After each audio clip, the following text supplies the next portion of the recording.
ভারতকে সব উজাড় করে দেওয়ার পরিণতি হবে ভয়াবহ বললেন রিজভী।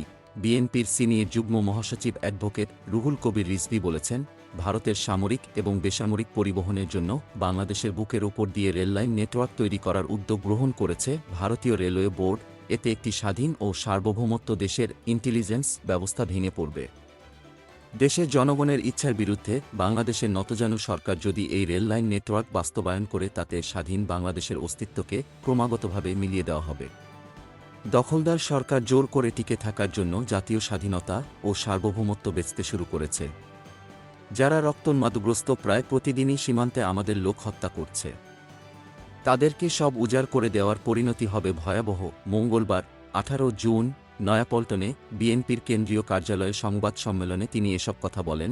রিজভী বলেন, প্রতিদিন যেখানে বিএসএফ কর্তৃক বাংলাদেশিদের জীবন যাচ্ছে, যারা বাংলাদেশের মানুষের মানবাধিকার ও মানবতার তোয়াক্কা করে না, তারাই যদি বাংলাদেশের বুকের উপর দিয়ে সামরিক ও বেসামরিক পরিবহন উত্তর পূর্ব ভারতের দিকে ধাবিত করে, তাহলে বাংলাদেশের দুর্বল সার্বভৌমত্বের বাকি অংশটাও নিঃশেষ হয়ে যাবে।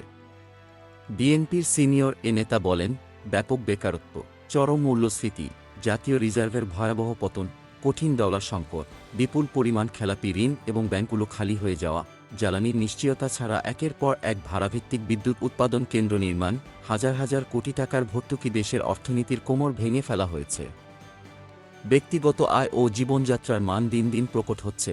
সংবাদ সম্মেলনে উপস্থিত ছিলেন বিএনপির চেয়ারপারসনের উপদেষ্টা জয়নুল আবেদিন ফারুক, স্বাস্থ্য বিষয়ক সম্পাদক ডাক্তার রফিকুল ইসলাম, সহসাংগঠনিক সম্পাদক আমিনুল ইসলাম, যুবদল নেতা গয়াসউদ্দিন মামুন প্রমুখ। Golam Mostafa, desk report, BE news, Dhaka.